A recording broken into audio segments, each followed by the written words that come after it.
Abonnez-vous et cliquez aussi sur la petite cloche de notification pour ne rien rater de nos prochaines vidéos. N'oubliez pas de partager aussi la vidéo et de la liker. Afrique N24. Nous parlions du Burkina Faso et puis du Mali et puis de la Guinée, puisque ces pays font l'actualité ces derniers temps dans la sous-région ouest-africaine. Nous reviendrons sur cette actualité au cours de cette émission, mais revenons au Togo, puisque c'est la première fois que vous êtes là cette année dans le D12. Vous avez souhaité tantôt une bonne année aux Togolais, mais l'année va être sans doute aussi une année politique. Comment la souhaitez-vous?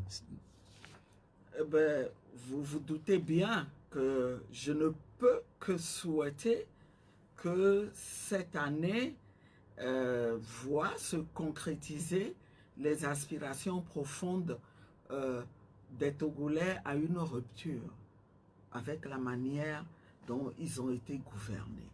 Les Togolais veulent désormais pouvoir choisir leurs dirigeants sans interférence. Et ils ont manifesté une volonté d'alternance pour la dernière fois le 22 février 2020. Ils n'ont pas oublié l'acte qu'ils ont posé. Et même s'il y a des acteurs politiques qui semblent dire « passer l'éponge, ça fait 2 ans, tourner la page », moi je constate que la très grande majorité des Togolais attendent toujours. Ils attendent toujours qu'on donne suite à cet acte qu'ils ont posé. Et nous, acteurs politiques, étant vraiment au service des populations, nous n'avons d'autre choix que de les aider à voir concrétiser leurs aspirations. Et c'est ce que je souhaite pour les Togolais ce 22 février. Ce 23. 23. Nous sommes le 23 janvier. Dans un mois exactement, ça fait exactement 2 ans qu'on a découvert, ou relativement 2 ans qu'on a découvert la DMK, la dynamique Monseigneur Poduro. C'est vrai que 2 ans, c'est beaucoup.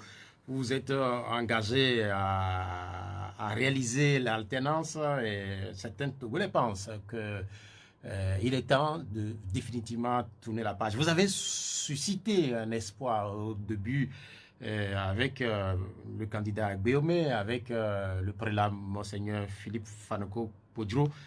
Mais madame, honnêtement, est-ce que cet espoir, vous-même, est-ce que vous continuez pas à croire cet espoir? Est-ce qu'il n'est pas temps de tourner la page?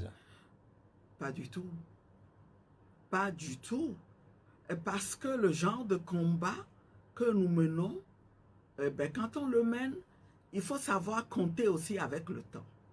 Et voyez-vous, ceux qui disent « il est temps de tourner la page », je les compare à ceux qui, en ce moment, au Mali, disent « quoi ?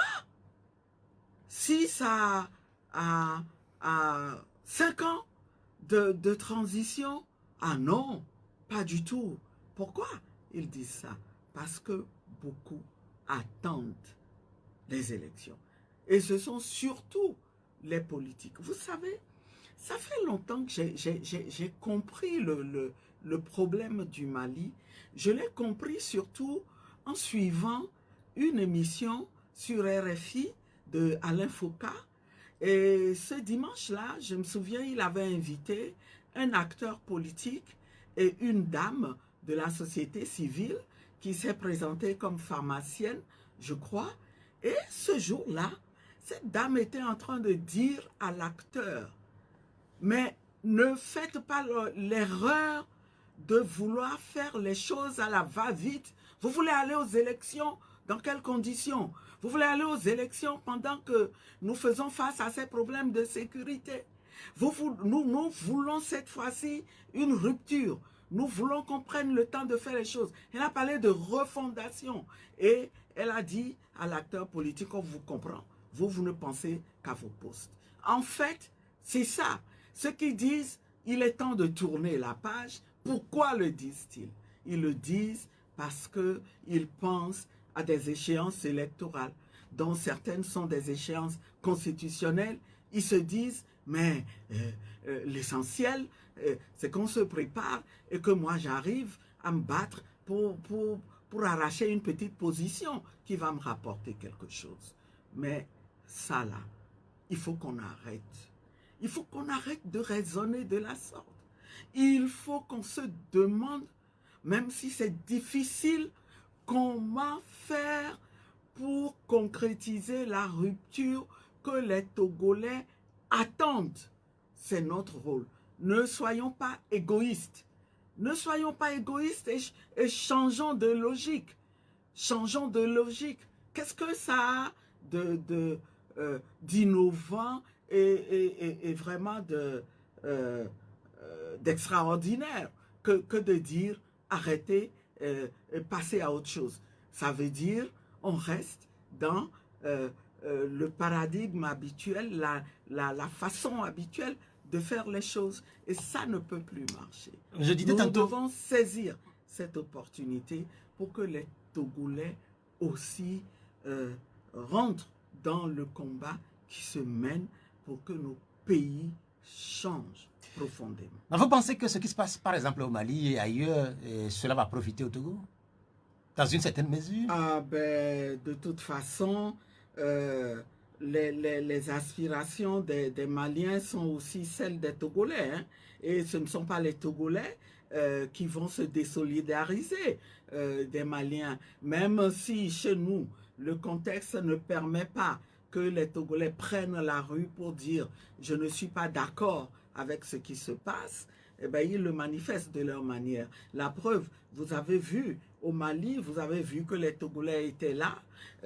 Hier, en France, vous avez vu que les Togolais étaient représentés. Partout où les Togolais peuvent se manifester, ils en saisissent l'occasion pour dire « nous sommes avec les Maliens ».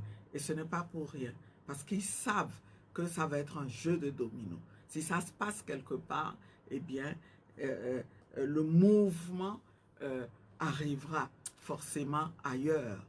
Et ceux qui nous maintiennent en domination le savent tant et si bien qu'ils font tout pour que ça n'arrive pas au Mali. Vous avez dit tantôt que vous avez reconnu qu'il est difficile de manifester, notamment au plan national. Ça fait 2 ans que la situation de la Covid empêche à ce que des Togolais manifestent, que les politiques organisent des manifestations publiques. Et là aussi, quels sont vos souhaits pour cette nouvelle année? Puisque toujours là, nous sommes en début d'année. Sur ce registre spécifiquement. Eh bien, nous nous battons pour que ces barrières-là soient levées. Ce n'est pas possible. On ne peut pas continuer indéfiniment à vivre. Nous sommes étouffés. C'est comme si on avait le genou sur notre cou, comme ça a été fait hein, à ce citoyen noir américain.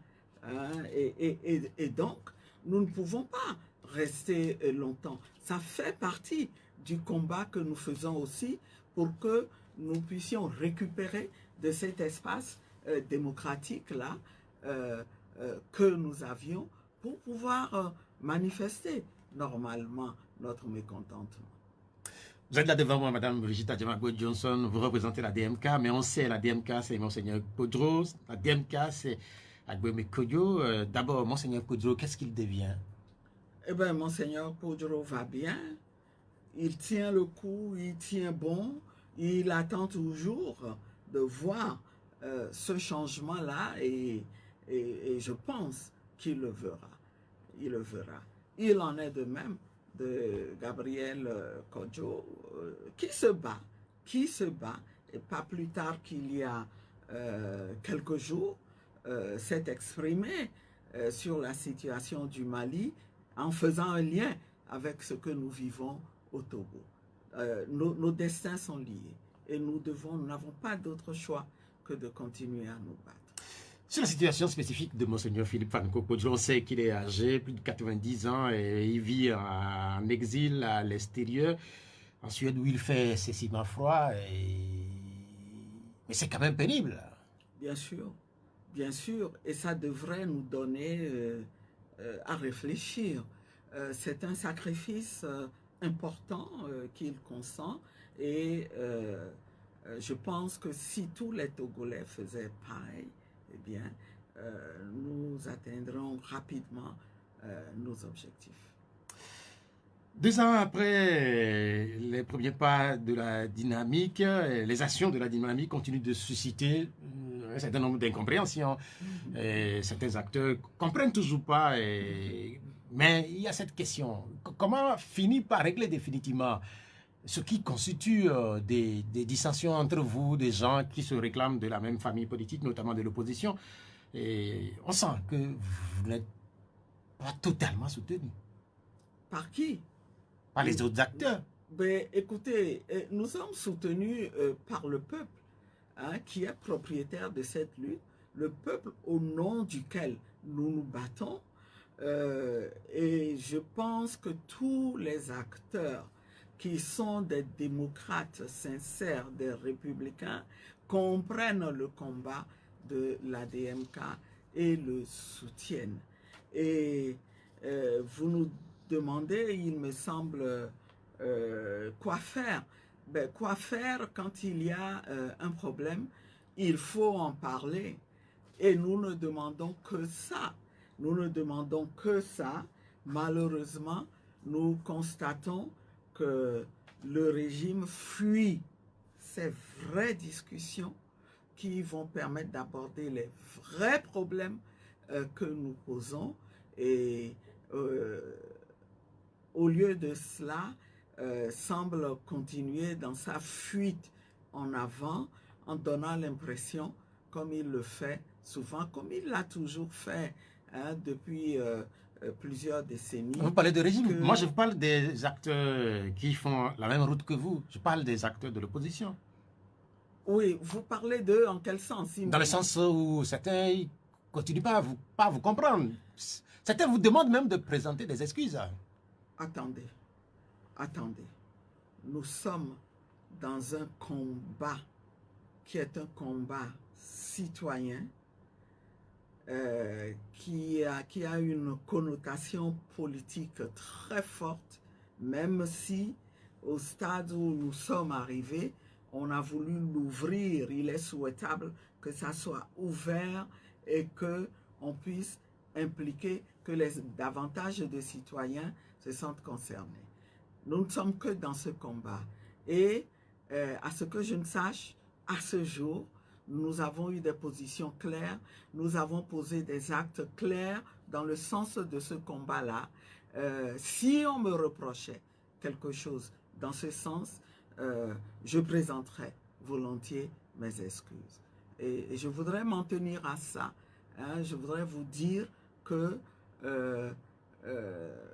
au fond, nous ne voyons pas pourquoi on présenterait. Nous ne comprenons même pas hein, cette demande d'excuses. Voilà. Ça veut dire que vous ne le ferez pas aujourd'hui ni demain. Parce que quand, par exemple, on se réfère un peu à l'histoire passée de la DMK, certains vous ont reproché, par exemple, des insultes, des instrumentalisations, des manœuvres malsaines. Ça ne vient pas de la DMK. Je n'ai jamais entendu un responsable de la DMK se livrer à ce genre d'exercice. Likez la vidéo si ce n'est pas déjà fait. Laissez aussi votre point de vue en commentaire.